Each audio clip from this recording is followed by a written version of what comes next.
नमस्कार किसान भाइयों, हमारे धान के खेत का उत्पादन डिपेंड करता है कि हमारे धान के खेत का फुटाव कैसा है। अगर आपके धान के खेत में फुटाव अच्छा है, मतलब कल्लों की संख्या ज़्यादा है, तो ऑलरेडी है कि आपके धान का उत्पादन बढ़ा हुआ मिलेगा। और अगर आपके खेत का उत्पादन कम है, इसका मतलब कि आपके धान के खेत में कल्लों की संख्या कम थी या फुटाव अच्छा नहीं हुआ था। जैसा कि आप सभी जानते हैं कि जो धान में फुटाव बढ़ने का समय होता है, मतलब कि अगर टिलर से जो निकलने का समय होता है, वो लगभग 25 से 40 दिन तक माना जाता है। तो इसी टाइम पे अपने को पौधों को अच्छा पोषक तत्व तो मिले, उसके लिए हमें खेत में पहली खाद जो देनी होती है वो लगभग 20 से 25 दिन के अंदर ही अपने को पहली खाद दे देनी होती है, जिससे हमारा खेत जो है हरा भरा रहे, पौधे स्वस्थ रहें और जो टिलर्स की संख्या है, जो मतलब फुटान है पौधे का, वो अच्छा। तो इसी में आज हम धान के पहली खाद के बारे में चर्चा करेंगे कि आपको धान में कौन कौन सी खाद डालनी चाहिए और कितनी मात्रा में डालनी चाहिए, उसके बारे में भी हम बात करेंगे। तो किसान भाइयों, इसके पहले कि हम आपको बताएं कि कौन कौन सी खाद आपको डालना है, उसके पहले आप दो चीज़ का ध्यान रखें। पहला ये कि आपके खेत में चारे जो मतलब खरपतवार होती है, खरपतवार का नियंत्रण आप अच्छे से कर लें पहली खाद डालने से पहले। मतलब लगभग 15 से 20 दिन के अंदर ही आप खरपतवार का नियंत्रण कर लें। जो भी पोस्ट इमरजेंस दवा आती है उसका आप छिड़काव कर लें ताकि खरपतवार खेत में न रहे, क्योंकि अगर खरपतवार आपके खेत में रहा तो कहीं ना कहीं आप जितना भी खाद डालेंगे वो सब उसका अवशोषण खरपतवार ही कर लेगा। जो धान को आपको पोषक तत्व मिलना चाहिए वो आपके धान को ना मिलके पूरा खरपतवार को मिल जाएगा।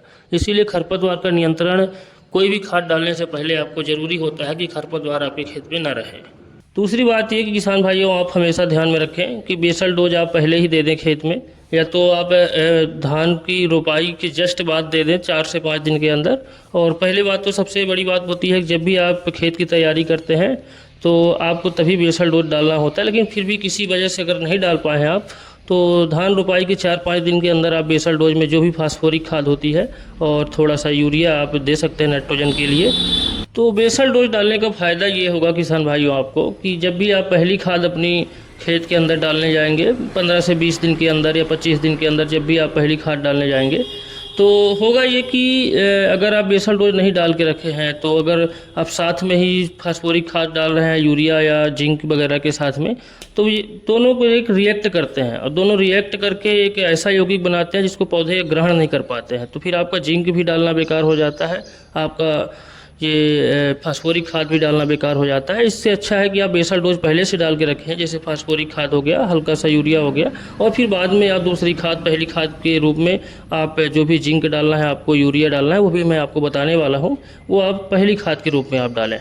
तो अभी किसान भाइयों, हमने मान के रखा है कि आपका जो भी बीड मैनेजमेंट था, मतलब जो भी खरपतवार थे आपके खेत में, वो आपने कर लिया है उसका निराकरण, और आप बेसल डोज भी डाल के चल रहे हैं। तो अभी हम पहली खाद के बारे में बात करने वाले हैं। तो किसान भाइयों, पहली खाद के लिए आपको सबसे पहले मैं भी जो भी डोज बताऊंगा आपके लिए, तो मैं 1 एकड़ का डोज बताऊंगा। तो आपको यूरिया लेना है 1 बैग, आपको 45 किलो का जो कट्टा आता है वो आपको यूरिया 1 बैग ले लेना है पहली खाद के लिए। और फिर आपको पोटास लेना है। अगर आपने बेसल डोज में पोटास दे रखा है 20-25 किलो 27 किलो, तो आपको फिर पहली खाद में देने की ज़रूरत नहीं है। लेकिन अगर आपने पोटास नहीं दिया है तो आप ध्यान रखें कि 25 किलो पर एकड़ के हिसाब से आप पोटास ले लें। और इसके साथ एक बहुत ही ज़रूरी जो आपका खाद हो जाता है वो माइक्रो न्यूट्रिशन में आता है, तो आपको जिंक सल्फेट देना है। 33% वाला जो किसान भाइयों आता है जिंक सल्फेट आप मार्केट में, वो आपको पहली खाद में यूरिया के साथ मिक्स करके आपको देना है।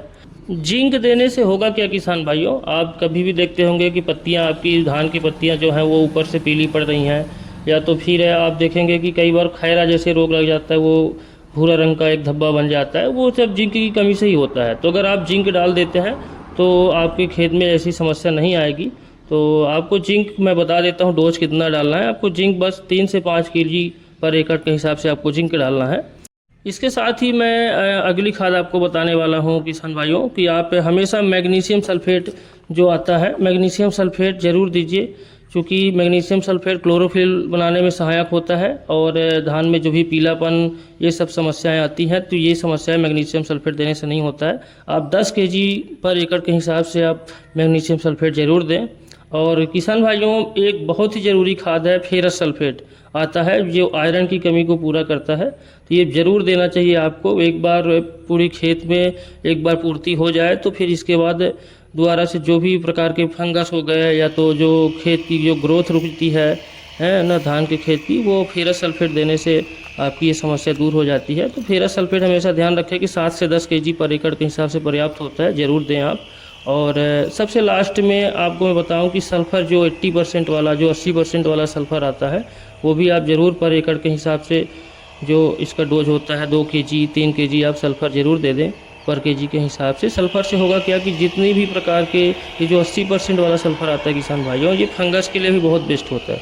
तो धान में जितने भी फंगस जनित रोग आपके खेत में लगते हैं तो वो सल्फ़र डालने से नहीं लगते हैं। तो किसान भाइयों, ये 3 से 4 प्रकार की खाद हैं। थोड़ा आपका 400 से 500 रुपये ये फेरस सल्फेट, मैग्नीशियम सल्फेट और इसमें सल्फ़र में खर्च हो जाएगा, लेकिन उतना एवरेज आपको मिल जाएगा खेत कि आपका ये पैसा जो है उधर से मिल जाएगा। तो किसान भाइयों, आपको आपके खेत में पहली डोज क्या क्या डालना है खेत में, वो मैंने आपको बता दिया है। आप इसी हिसाब से अपने खेत में डालें। आप देखेंगे कि आपके खेत में जो भी टिलर्स की संख्या है वो बढ़ेंगी, मतलब कि कल्ले ज़्यादा होंगे, फुटान अच्छा होगा और धान आपकी स्वस्थ रहेगी, हरी भरी रहेगी और उत्पादन भी आपको अच्छा मिलेगा।